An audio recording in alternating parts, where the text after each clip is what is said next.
Good evening everyone. चलिए आज हम बहुत ही important part two phylum Cnidaria, stinging cells, cnidoblast, coelenteron cavity.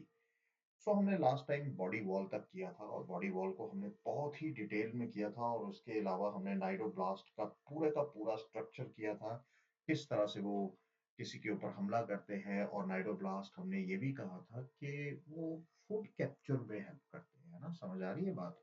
तो फूड कैप्चरिंग में हेल्प करते हैं, अटैचमेंट में हेल्प करते हैं, ऑफेंस एंड डिफेंस में हेल्प करते हैं। तो चलिए अब हम आगे बढ़ते हैं बहुत ही इंपॉर्टेंट टॉपिक पर। और इम्पोर्टेंट पार्ट्स क्या है? वो इम्पोर्टेंट पार्ट्स है जैसे हमने कुछ फिजियोलॉजिकल फंक्शंस ले लेते हैं। यानी फिजियोलॉजिकल फंक्शंस का क्या मतलब है? मतलब क्या है? मतलब है कि हम उसके जरा सिस्टम देख लेते हैं, जरा बाकी सारी चीजें देख लेते हैं कि सिस्टम किस तरह के हैं। देखो, जब हम सिस्टम की बात करते हैं ना, तो सबसे पहले हम सिस्टम्स को जब लेते हैं तो सबसे पहला हमारे पास सिस्टम ही यही आता है। दैट इज, यहीं से शुरू कर देते हैं, डाइजेस्टिव सिस्टम। चलो डाइजेस्टिव सिस्टम की बात करते हैं। देखो, इनका डाइजेस्टिव सिस्टम हमारी तरह तो नहीं है क्योंकि लोअर ऑर्गेनिजम्स हैं, तो इसका मतलब है कि हमने कुछ बेसिक करेक्टर्स भी किए हैं। तो यहाँ से ये समझने की जरूरत है बहुत ध्यान से, incomplete digestive system. Incomplete digestive system है, यानी कहने का मतलब क्या है कि इनके पास क्या है? They have only one opening. इनके पास सिर्फ एक ही ओपनिंग है फॉर इंजेशन। बात समझ आ रही है? यानी intake of food and egestion. मुझे लगता है कि आप इन टर्म्स से बिल्कुल वाकिफ है, आपको पता है कि ये टर्म्स क्या है, मुझे समझाने की जरूरत नहीं है। सो वेस्ट मटेरियल का रिमूवल और इनटेक ऑफ फ्रेश फूड वो एक ही ओपनिंग से होता है और इसके बारे में हम जान चुके हैं। इसका मतलब ये हुआ कि यहाँ पर क्या है? There is blind sac plan. देखो, ब्लाइंड सैक प्लान है यहाँ पर। बात समझ आ रही है? अब दूसरी चीज यहाँ इंपॉर्टेंट क्या आती है? देखो, इंपॉर्टेंट क्या आती है? वो है कि डाइजेशन इंट्रासेलुलर होती है या एक्स्ट्रा सेलुलर होती है। तो ध्यान रखिए, यहाँ पर both extracellular as well as बिल्कुल सही, बिल्कुल सही कहा आपने और बिल्कुल सही समझा आपने। इंट्रासेलुलर यानी इंटरसेलुलर, एक्स्ट्रा को हम इंटरसेलुलर भी कहते हैं, एज वेल एज इंट्रासेलुलर। अब देखो, सबसे इंपॉर्टेंट चीज याद रखिएगा कि जब भी सीलेंट्रेट मेंबर्स में डाइजेशन होती है तो डाइजेशन जो है वो सीलेंट्रॉन कैविटी से शुरू होती है ना, गैस्ट्रोवेस्कुलर कैविटी से। क्योंकि ये एक ऐसी कैनाल है, देखो, जिसे हम कहते हैं it is the central distributive. Central, ध्यान रखिएगा, मैं एक बहुत इंपॉर्टेंट यहाँ आपके लिए नोट्स भी साथ साथ लिखते जा रहा हूं ताकि आपको पूरी समझ आए। देखो, ये central distributive and digestive centre है। डाइजेस्टिव सेंटर फॉर, मैं यहाँ एक बहुत बहुत इंपॉर्टेंट लाइन लिख रहा हूं, न्यूट्रिशन या न्यूट्रिएंट्स कह सकते हो, एंड गैसेस। देखो, ये ध्यान रखो, खासतौर पे ऑक्सीजन के लिए। अब central distributive and digestive centre है सिलेंट्रॉन। इसका मतलब ये हुआ कि सबसे पहला जो काम होता है ना, देखो, सबसे पहला जो काम होगा वो होगा यहाँ पर, हम इसे कहेंगे एक्स्ट्रा सेलुलर डाइजेशन। सबसे पहले स्टार्ट होगी, सबसे पहले first extra cellular digestion start होगी। तो अब हम ये समझ लेते हैं कि एक्स्ट्रा सेलुलर डाइजेशन में हो क्या रहा है। देखो, एक्स्ट्रा सेलुलर डाइजेशन में एक इंपॉर्टेंट चीज हो रही है, वो है, देखो, सिक्रीशन ऑफ, ध्यान रखो क्या लिख रहा हूं, हमने पढ़ा हुआ है। सबसे बड़ी बात, पढ़ा हुआ है। ये नहीं है कि हमने पढ़ा नहीं है, हमने ये सारी चीजें पढ़ चुके हैं। लेकिन अब उसको रिवाइज करने का मेथड है, अब उसको रिवाइज करने की चीज है क्योंकि अब नीट एग्जाम आ रहा है। थोड़ा ध्यान रखो और ये छोटी छोटी चीजें आप कहीं मिस ना कर जाए। देखो, सिक्रीशन ऑफ डाइजेस्टिव एंजाइम्स। अब वो कौन प्रोड्यूस कर रहा है? डाइजेस्टिव सेक्रीशंस या डाइजेस्टिव एंजाइम्स कौन प्रोड्यूस कर रहा है? सेक्रीशंस, और सेक्रीशंस भी क्या है? वो एंजाइम्स ही हैं। सेक्रीशंस और एंजाइम्स बाय कौन से? एंडोथीलियो ग्लैंड सेल्स। ये हमने पढ़े थे। अगर आप पिछला लेक्चर देखेंगे तो बहुत बहुत डिटेलिंग में हमने ये किया। एंडोथेलियो ग्लैंड सेल्स, इसका मतलब वो सीलेंट्रॉन कैविटी में, वो जो सीलेंट्रॉन कैविटी है वहां पर वो सारा काम करते हैं। हम ये मान लेते हैं ये हमारी वो सीलेंट्रॉन कैविटी है। ये हमारा कोई हाइड्रा आ गया, ये हाइड्रा की बॉडी आ गई, और इसके अंदर ये जो आपको यहाँ पर कैविटी दिख रही है, ये जो सेंट्रल कैविटी है, यहाँ पे ये इसकी टेंटिकल्स आ गई, है ना, टेंटिकल्स आ गई। और ये जो यहाँ पर there is a triangular area, यहाँ पर ले लेते हैं, यहाँ पर ये देखो, ये जो यहाँ सर्कल दिख रहा है, this is the mouth, this is mouth. और यहाँ से जब एंट्री होती है, यहाँ से जब एंट्री होगी अल्टीमेटली इस कैविटी के अंदर, यहाँ पर सारा फूड आएगा, इस सीलेंट्रॉन कैविटी में आएगा। बात समझ रहे हो? कहाँ आएगा? इस सीलेंट्रॉन में आएगा। और इसी सीलेंट्रॉन में क्या होगा? वो एंजाइम्स जो है, एंडोथेलियो ग्लैंड सेल्स जो है, वो अपने एंजाइम सिक्रीट करेंगे, और यहाँ पर क्या होगी? हम ये कह सकते हैं कि डाइजेशन कंप्लीट नहीं होगी। यहाँ से, यहाँ से ध्यान रखो, यहाँ से क्या होगा कि वो जो सेमी डाइजेस्टेड फूड है, यहाँ से सेमी डाइजेस्टेड फूड जो है, सेमी डाइजेस्टेड फूड कहाँ से? फ्रॉम सीलेंट्रॉन। अब इसके अंदर वो है, अब सिलेंट्रॉन से वो कहाँ हो जाएगा transport? Transport for intracellular digestion.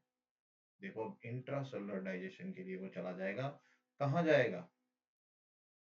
Into endothelio, endothelio muscular sales.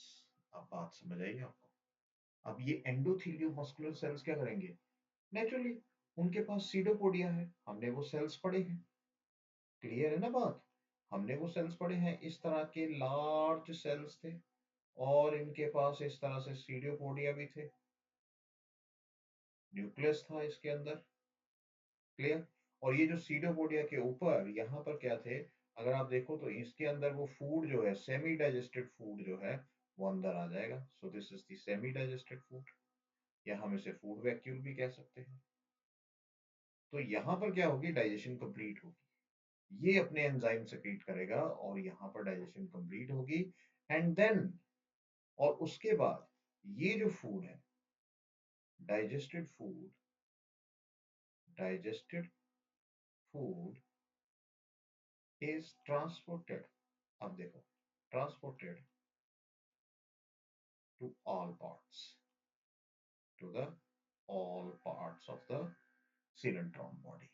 तो आप यहाँ समझ गए हैं, आप बिल्कुल क्लियरली आपको पता लग गया है कि यहाँ पर क्या है। ये जो यहाँ पॉइंट लिखा है बहुत बहुत इंपॉर्टेंट है, कि इंट्रासेलुलर डाइजेशन भी होती है और एक्स्ट्रा सेलुलर डाइजेशन भी होती है, दोनों तरह की। तो आई होप आपको ये चीज तो समझ आ गई है कि डाइजेस्टिव सिस्टम इनका इनकम्प्लीट है, ब्लाइंड सैक प्लान है, और मोस्ट इंपॉर्टेंट दोनों तरह का है, इंट्रासेलुलर एंड एक्स्ट्रा सेलुलर। चलिए अब सेकंड पॉइंट की बात करते हैं, यहां ले लेते हैं हम सेकंड पॉइंट, जो फिजियोलॉजिकल फंक्शन है। बाकी चलो सिंपल ही है सारा, कोई इतना मुश्किल नहीं है। That is circulatory system. अब हम सर्कुलेटरी सिस्टम को ले लेते हैं।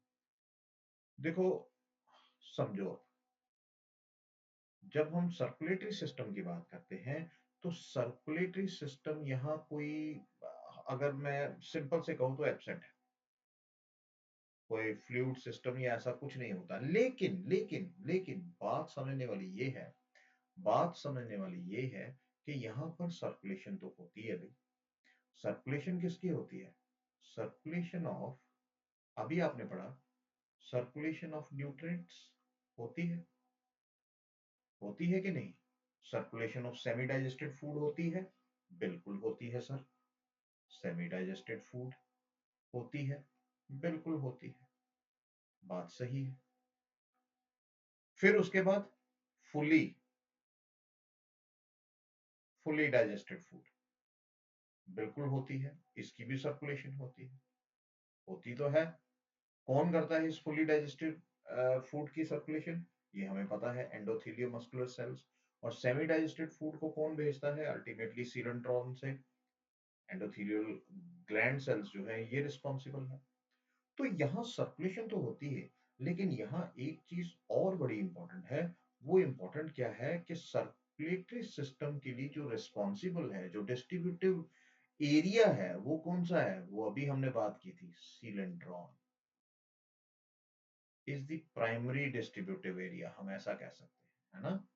प्राइमरी डिस्ट्रीब्यूटिव एरिया है जहां से फिर वो सेमी डाइजेस्टेड फूड जो है आगे जाता है ना। डिस्ट्रीब्यूटिव एरिया फॉर, हम फिर से मैं वो लाइन रिपीट कर रहा हूं जो पहले लिखी थी, न्यूट्रिएंट्स एंड, अब मैं थोड़ा सा अलग कर देता हूं, ऑक्सीजन। ठीक है, या गैसेस लिख लो। तो बात समझ आ रही है? तो ये जो पॉइंट्स है ना, ये जो पॉइंट्स है, थोड़े से ध्यान रखो, ये आपको बहुत बहुत काम आएंगे, बहुत बहुत काम आएंगे। चलिए अब हम आगे चलते हैं, आगे चलते हैं हम द थर्ड पॉइंट पे। वो थर्ड पॉइंट हमारा क्या है? चलिए देख लेते हैं। थर्ड पॉइंट हमारा है द रेस्पिरेशन। जरा सिस्टमेटिकली लेते हैं। देखो, जब रेस्पिरेशन की बात करते हैं ना, तो यहाँ पर रेस्पिरेशन का एक ही फंडा याद रखिएगा, general surface of the body. General surface of the body कैसे? कैसे भाई? बिल्कुल करेक्ट, बिल्कुल करेक्ट, सिंपल डिफ्यूजन से। सिंपल डिफ्यूजन से होती है। और ऐसा इसलिए भी होता है, ऐसा इसलिए भी होता है, आप जानते हैं कि देयर डिफ्यूजन क्या है? From higher partial pressure to lower partial pressure. And होती कैसे है ये सिंपल डिफ्यूजन अक्रॉस?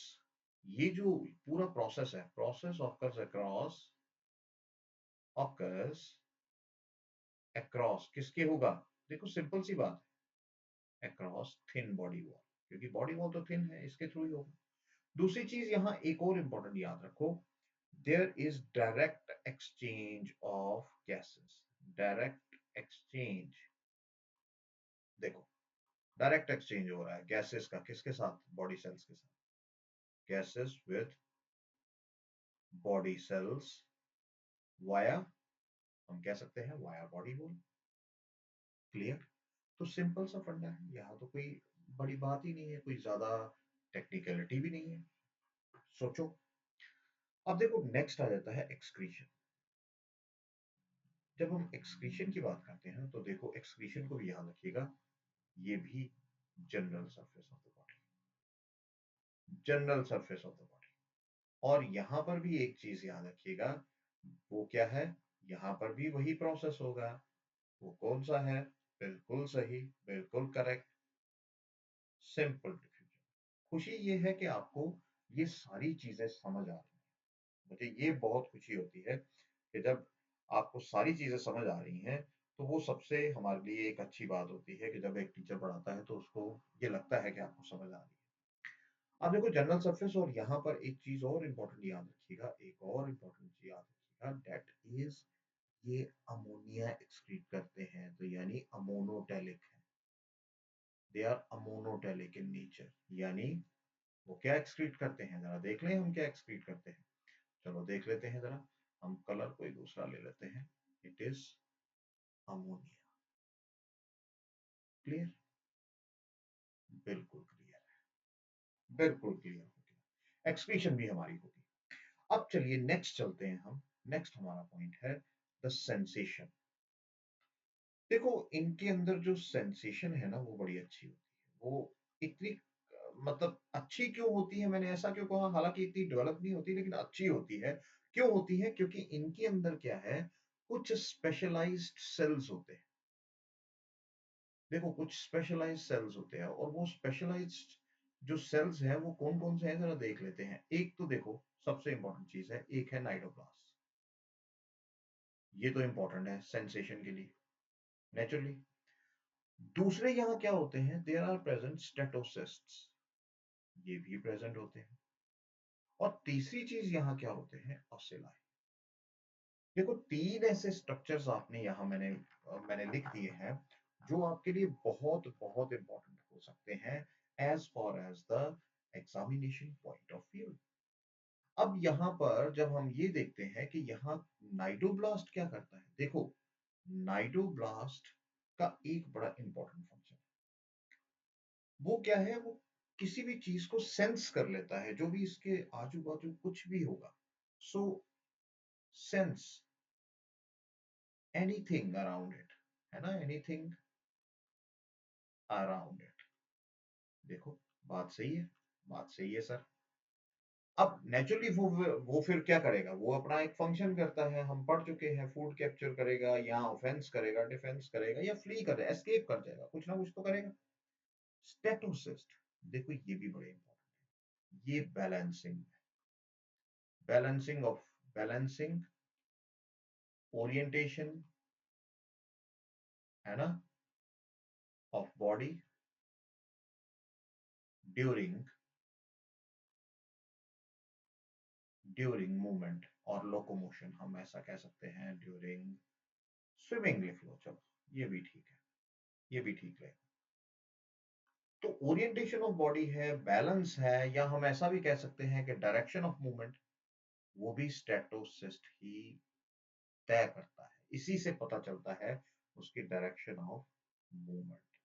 तो एक जो सिलेंट्रॉन है वो अपनी मूवमेंट, खासतौर पे जैसे ऑरेलिया है, तो वो मूव करती है, तो उसे मूवमेंट जो है, मूवमेंट ध्यान रखिए कि वो कैसे कर रही है, वो स्टेटोसिस्ट की मदद से कर रही है। अब स्टेटोसिस्ट के अंदर स्टेटोलिथ्स होते हैं, स्पेशलाइज स्ट्रक्चर्स होते हैं, सीडिया भी होते हैं, तो ये सारा प्रोसेस है, हमने वहां नहीं जाना है, 11th लेवल तक ही रहेंगे। स्टेटोसिस्ट याद रखिए कि बैलेंसिंग में काम करता है, ओरिएंटेशन ऑफ बॉडी को, यानी बॉडी का सही है या उल्टी है या सीधी है, इसे ये पता लगता है।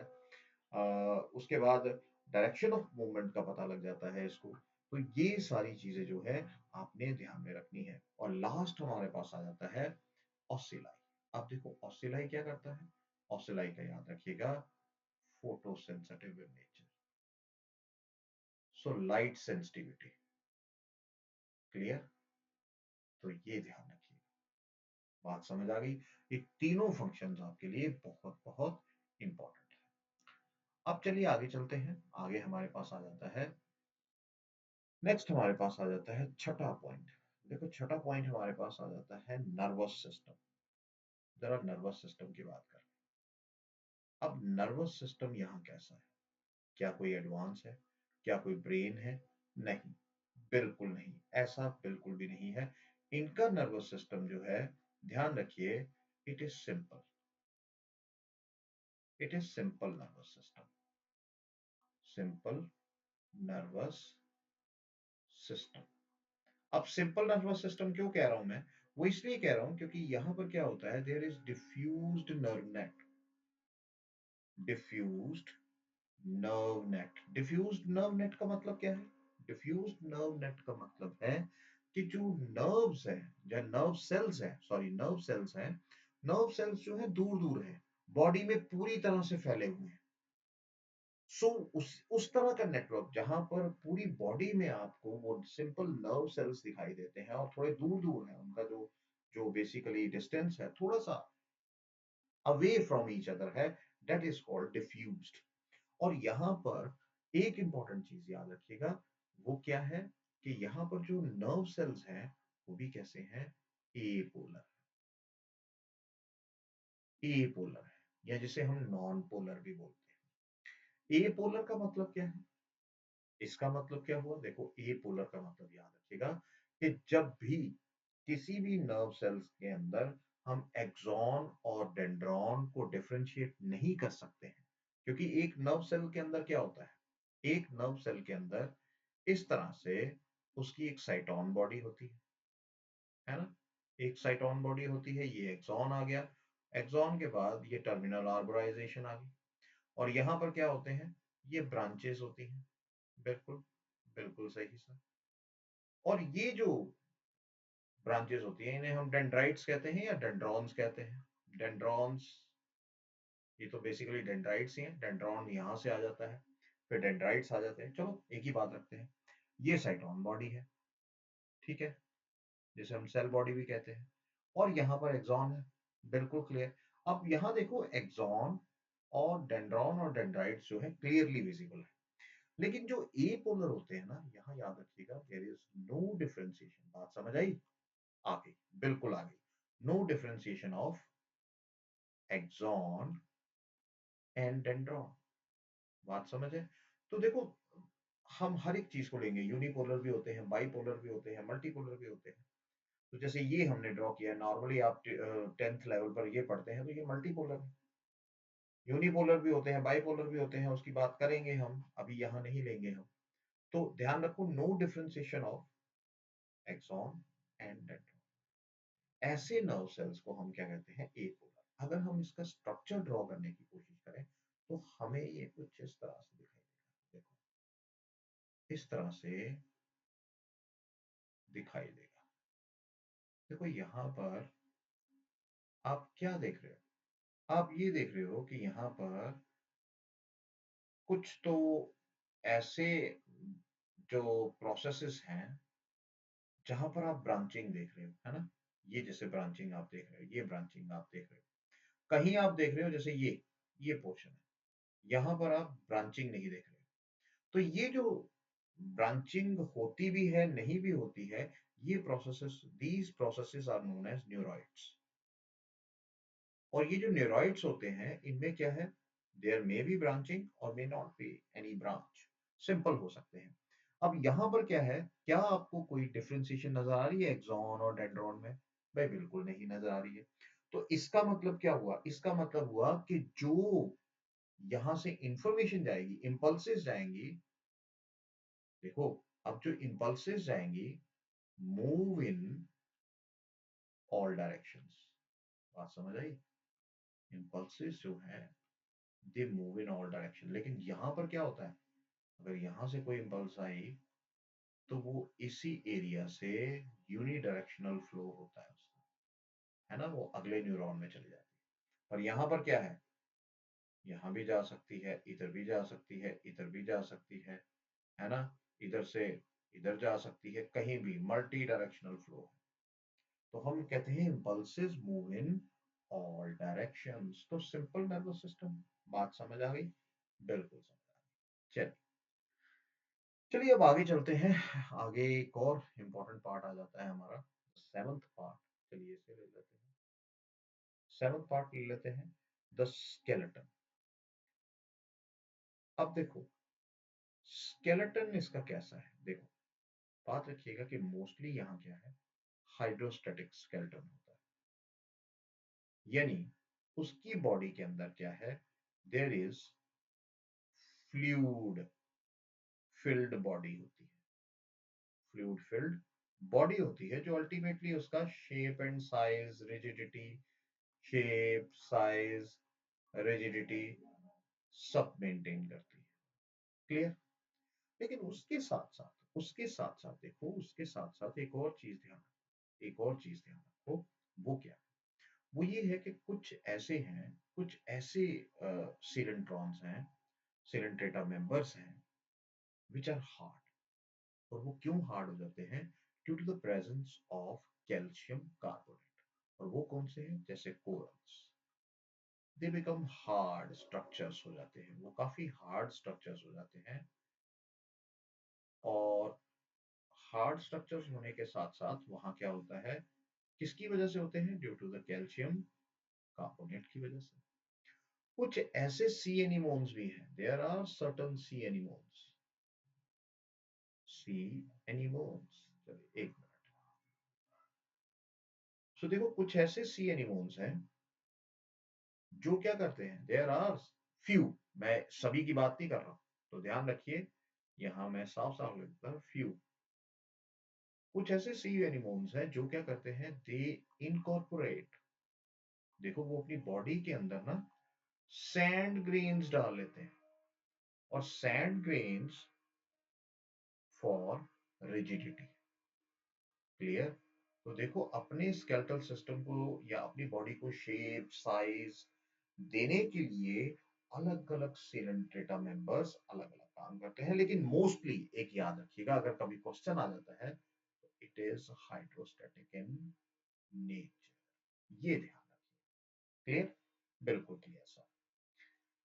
देखो हम बहुत आराम से कर रहे हैं, लंबा लेक्चर हो जाए इसकी कोई मुझे परवाह नहीं होती, लेकिन आपको समझ आनी चाहिए, सबसे इंपॉर्टेंट चीज है। एक एक चीज जो है मैं बहुत ध्यान से लिख रहा हूँ, और ध्यान से आपके नोट्स भी ये साथ साथ बनते जाएंगे। देखो रिप्रोडक्शन की बात करें तो हम जानते हैं यहाँ पर दो तरह की रिप्रोडक्शन आएगी, दोनों तरह की शो करते हैं, ए सेक्सुअल भी और सेक्सुअल। जहां तक देखो सवाल है ए सेक्सुअल का, तो यहाँ पर हमें बडिंग भी दिख सकती है। हम जानते हैं an outgrowth is formed, bud is formed, फिर वो ग्रो करेगा और सेपरेट हो जाएगा।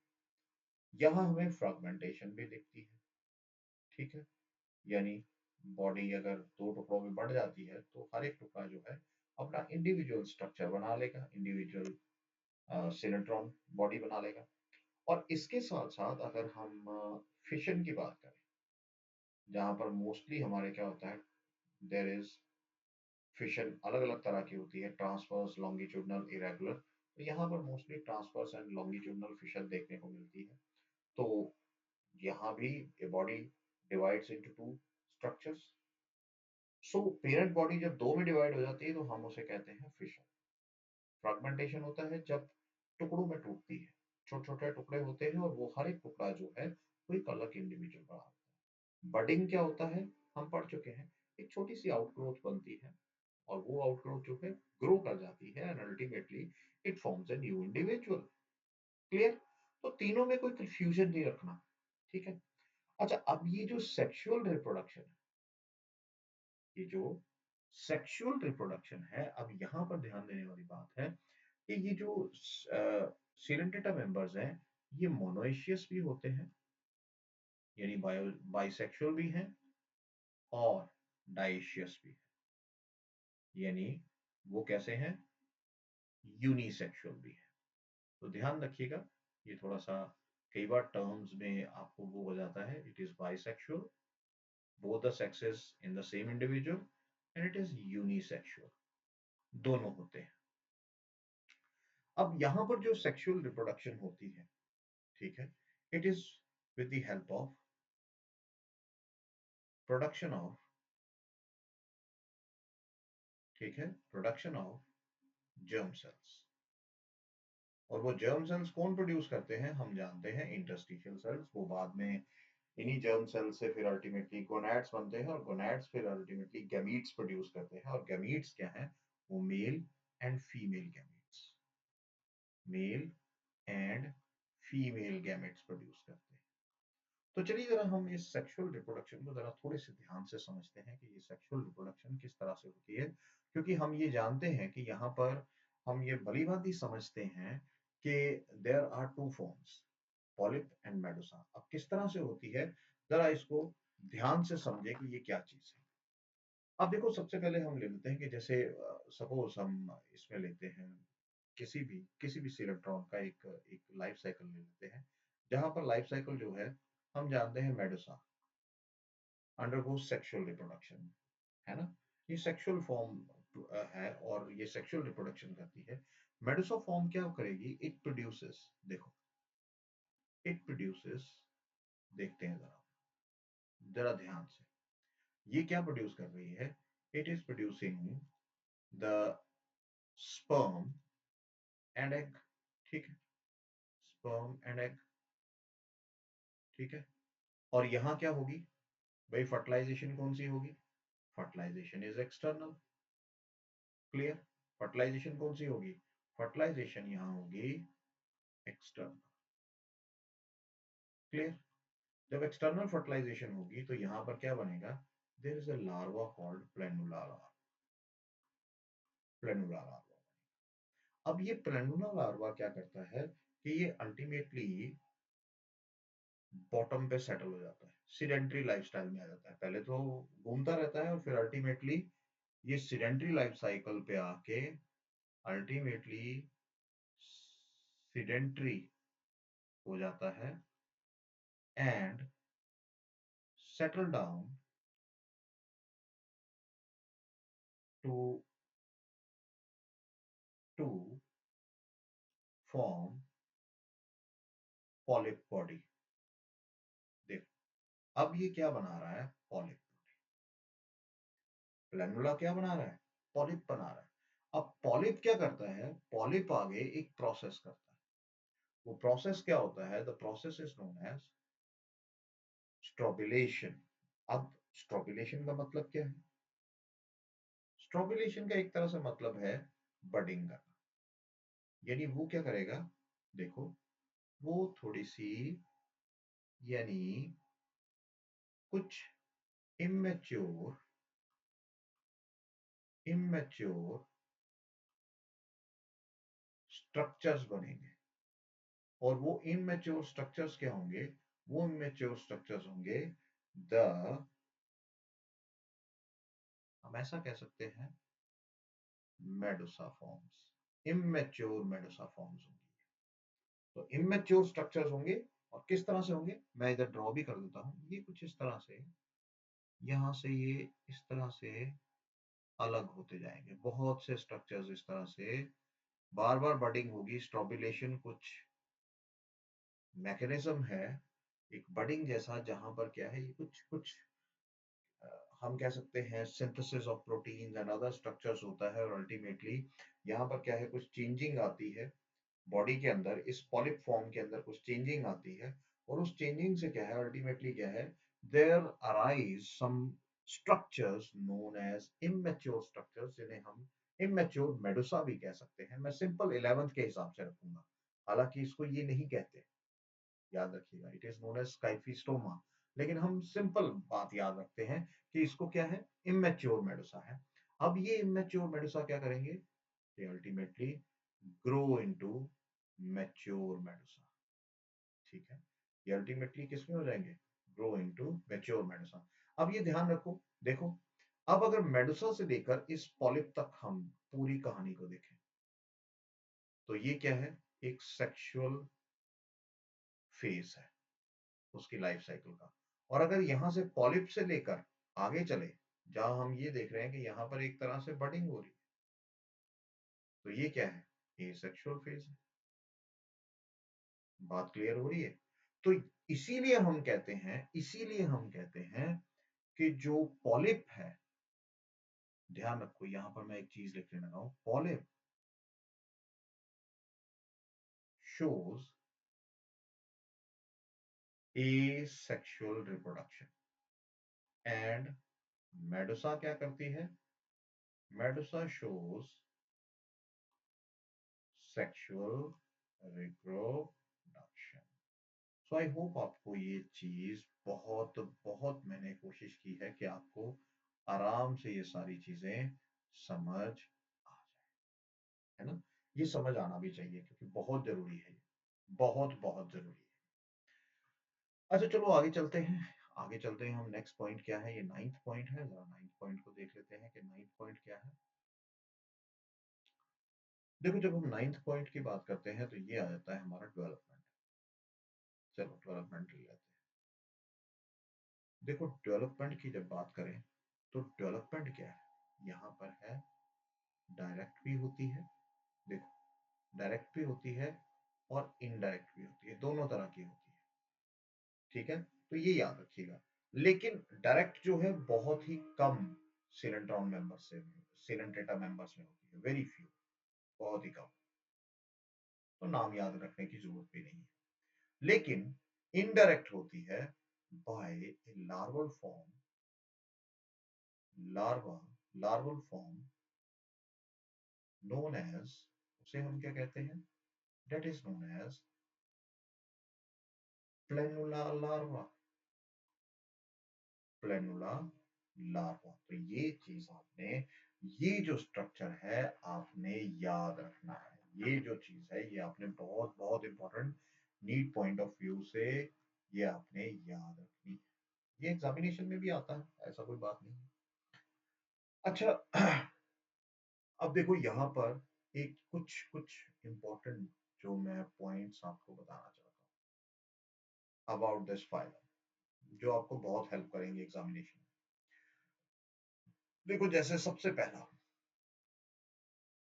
देखिए थोड़ा बहुत आपको कोरल्स के बारे में पता होना चाहिए। कोरल्स की एक बात याद रखिएगा, दे दे आर कॉलोनियल, सॉफ्ट और stony polyp forms. Clear? Soft corals भी हो सकते हैं और स्टोनी कोरल्स भी होते हैं, हार्ड भी होते हैं। जैसे आप देखते हो जैसे आप देखते हो देयर इज, हमारे कुछ प्रेशियस स्टोन्स हैं जो इनसे बनते हैं। There are certain precious stones. और वो प्रेशियस स्टोन्स क्या हैं? जैसे एक एग्जांपल हम लेते हैं, द मूंगा, रेड मूंगा जिसे हम बोलते हैं, दैट इज कोरेलियम नोबाइल। तो दिस इज रेड मूंगा। तो ये कुछ प्रेशियस स्टोन्स होते हैं। Even there is some hard coral, stony corals, जिनमें हमारे क्या होते हैं? हेलियोपोरा। हेलियोपोरा क्या है? इट इज नोन एज, हम इसे क्या कहते हैं? Blue coral. हम इसे कहते हैं ब्लू कोरल। तो ये भी ध्यान रखिएगा। अब कोरल्स की एक इंपॉर्टेंट चीज आपने क्या याद रखनी है? कोरल्स की एक इंपॉर्टेंट चीज आपने ये याद रखनी है कि they form 1% of total marine environment. क्योंकि ये, ऐसा क्यों कह रहा हूं? क्योंकि देखो, 1% तो है लेकिन इनकी इंपॉर्टेंस देखो, they form about 25% of total marine habitat. हालांकि मैरीन हैबिटेट का सिर्फ 1% हिस्सा ही है मैरीन एनवायरनमेंट का, लेकिन टोटल जो मैरीन हैबिटेट है वो कितना बनाते हैं? 25%। किसके लिए मैरीन हैबिटेट है? चाहे आप देखो यार, फिशेस की बात कर लो, रेप्टाइल्स की बात कर लो, मैरीन रेप्टाइल्स की, ठीक है, स्पॉन्जेस की बात कर लो, ठीक है, एम्फीबियंस की बात कर लो। बात समझ आ रही है? इवन इवन हम ऐसा कह सकते हैं, क्रस्टेशियंस बड़े इंपॉर्टेंट है क्रस्टेशियंस के लिए। तो अगर ये बिल्कुल ऐसा ही है, अगर हम ऐसा कहें ना कि मैरीन एनवायरनमेंट कैसा है, ये कोरल्स क्या है, अगर ये बिल्कुल वैसे हम बिहेव कह सकते हैं। मेरे दिमाग में एक चीज आ रही है कि अगर हम ट्रीज को हटा दें फॉरेस्ट में से, तो उनका कोई अस्तित्व नहीं है। There is no use of forest. अगर हम वहां से ट्रीज को हटा दें तो खत्म, इकोसिस्टम खत्म। तो यही इंपॉर्टेंट चीज है कि ये जो कोरल्स हैं, ये बहुत इंपॉर्टेंट इकोसिस्टम बनाते हैं। अगर हम इनको हटा दें तो समझ लो हमारा जो मैरीन एनवायरनमेंट है वो बहुत हद तक खत्म हो जाता है, बहुत हद तक खत्म हो जाता है। दूसरी चीज इंपॉर्टेंट ये आती है कि ये बहुत सारा, ये क्या बनाते हैं? They form symbiotic association with algae। इतना याद रखिएगा, symbiotic association with algae।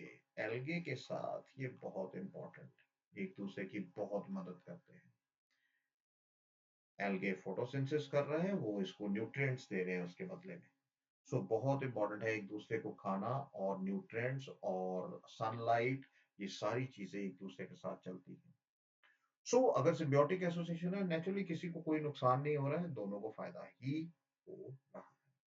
तीसरी चीज हमें ये याद रखनी है कि यहाँ पर एक एग्जांपल, बहुत इंपॉर्टेंट एग्जांपल है। Lakshadweep is known as coral island of India. तो ये भी क्वेश्चन आपको आ सकता है।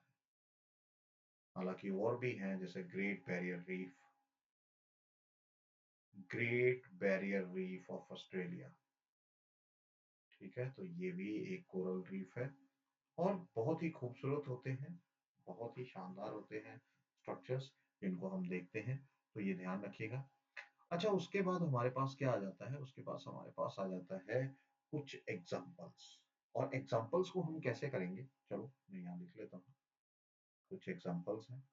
एग्जांपल्स हमारी हमने कौन कौन सी की? जैसे हाइड्रा, है ना, देयर इज ओबिलिया, ठीक है, देयर इज फाइसेलिया, हमने क्लासेस में की थी, है ना, हमने ऑरेलिया की, हमने उसके बाद सी एनिमोन की। और सी एनिमोन याद रखिएगा, इट हमने शायद बहुत इंपॉर्टेंट एसोसिएशन ये करता है। It forms association, symbiotic association with hermit crab, hermit crab, है ना, हर्मिट क्रैब इसको मूवमेंट में हेल्प करता है और सी एनिमोन इसको उल्टा इसको प्रोटेक्शन देता है। क्लियर? और सी एनिमोन को फूड भी मिल जाता है हर्मिट क्रैब से। तो ध्यान रखिए, एक जगह से दूसरी जगह मूव करने के लिए हर्मिट क्रैब है और ये इसको प्रोटेक्शन दे देता है इंटर। तो दोनों की एक एसोसिएशन है, अच्छी एसोसिएशन है ना। हमारे पास पेनाट्यूला भी है, सी फैन जिसे बोलते हैं, है ना। हमारे पास गोरगोनिया भी है, जिसे हम यहाँ पर इंपॉर्टेंट एग्जाम्पल है ना। तो ये कुछ एग्जाम्पल्स हैं जो आपने ध्यान में रखनी है, और भी बहुत सारी चीजें हैं जैसा जैसा आप लेक्चर देखेंगे। चलिए अब हम करते हैं कुछ इंपॉर्टेंट बात, है ना, कुछ इंपॉर्टेंट बात कर लेते हैं। और वो इंपॉर्टेंट बात है हमारी इस एनसीईआरटी की। देखो, अगर हम एनसीईआरटी को देखें तो यहाँ पर हमें साफ साफ दिखाई दे रहा है, देखो साफ साफ दिखाई दे रहा है कि यहाँ पर क्या है, हमारे पास लिखा गया है they are also known as cnidaria. Clear है? इसके अलावा हमने जो चीज पढ़ी एक्वेटिक है, मोस्टली मैरीन है, सेसाइल और फ्री स्विमिंग, हमने फ्री फ्लोटिंग भी किए थे, रेडियल सिमेट्रिकल एनिमल्स भी किए थे, और हमने ये भी कहा था कि यहाँ कुछ बायरेडियल एनिमल्स भी होते हैं, कुछ सी एनिमोन्स होते हैं जो बायरेडियल होते हैं। अच्छा, उसके बाद नाइडेरिया कहाँ से ड्राइव हुआ है? हमें पता है नाइडेरिया ड्राइव हुआ है इसके स्पेशलाइज सेल से। ये कुछ एग्जांपल्स यहाँ दी गई हैं, ध्यान रखिए। ये हमारी क्या है? What is this? This is Aurelia, है ना, ये ऑरेलिया है। ये यहाँ हमारे पास सी एनिमोन की पिक्चर हमें एनसीईआरटी में दी गई है, ये भी ध्यान रखिएगा आपको एग्जाम में। और ये हमारे पास कौन सी फॉर्म है? बताइए बताइए जल्दी। दिस इज मेडुसा, बहुत बढ़िया बहुत बढ़िया। और ये है हमारा पॉलिप फॉर्म, है ना। क्लियर है? क्लियर हो गया, बिल्कुल क्लियर हो गया। अच्छा, ये सारी चीजें हमने की हैं। इसके अलावा हमने एनसीईआरटी को पूरी तरह से डिकोड किया है, नाइडोब्लास्ट है।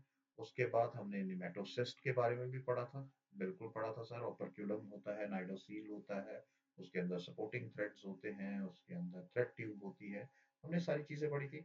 नाइडोब्लास्ट हमने ये भी देखा था कि नाइडोब्लास्ट किस लिए यूज होते हैं, बिल्कुल सही, एनकोरेज के लिए, डिफेंस के लिए, और कैप्चर ऑफ प्रे से और अटैचमेंट के लिए भी हमने एक एक्स्ट्रा भी किया था। टिश्यू लेवल ऑफ ऑर्गेनाइजेशन है, बिल्कुल सही, एंड डिप्लोब्लास्टिक नेचर है। मैंने आपको ये भी बताया था कि अभी उसके जो देयर इज आल्सो प्रेजेंट है हाइपोस्टोम और माउथ।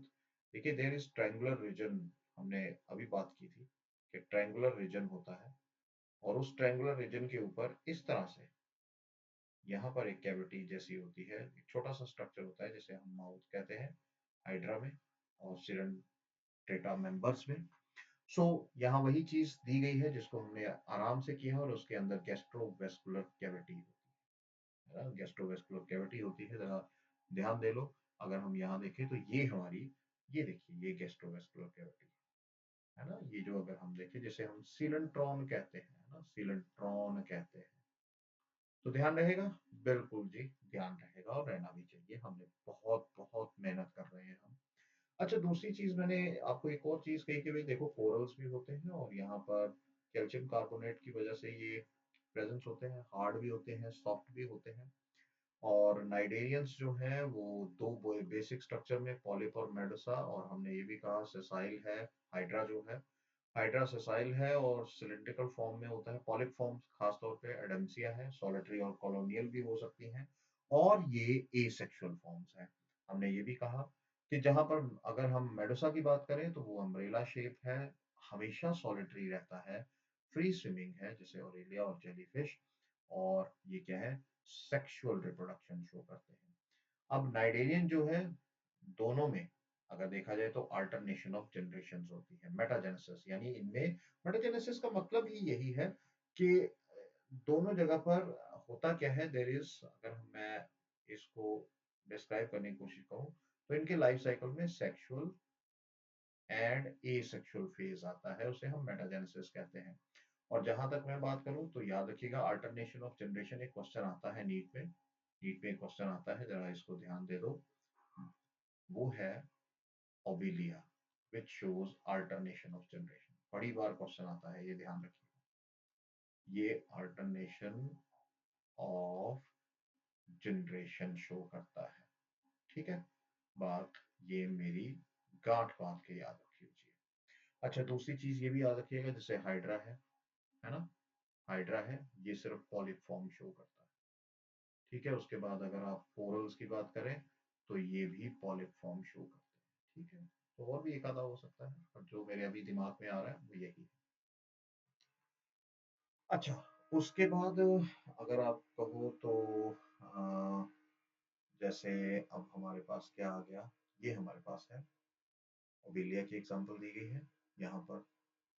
और कुछ एग्जांपल्स हैं यहाँ पर, जैसे हमने फाइसेलिया की बात की, पोर्तुगीज मैन ऑफ वॉर, एडमिसिया की, सी एनिमोन की बात की, हमने कहा ये हर्मिट क्रैब के साथ भी।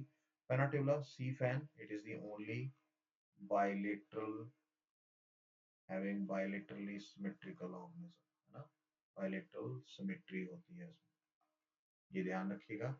ये भी इंपॉर्टेंट है। गॉर्गोनिया द सी फैन, ठीक है, ये सी पेन है और ये सी फैन है। Meandrina which is known as brain coral, तो ये भी एग्जांपल इंपॉर्टेंट है। तो देखिए, खास तौर पे नीट के लिए एनसीईआरटी को जरूर देखिए, है ना। तो आई होप आपको ये लेक्चर बहुत समझ में आया होगा, और हमने एक एक चीज को डिटेलिंग में किया है, कोई चीज हमने नहीं छोड़ी है। तो अगर यहाँ देखें तो ये आपको जितने भी नोट्स हैं, जितना भी ये है, ये सारा पीडीएफ में आपको मिल जाएगा, लिंक इसका वीडियो के साथ ही। I hope you like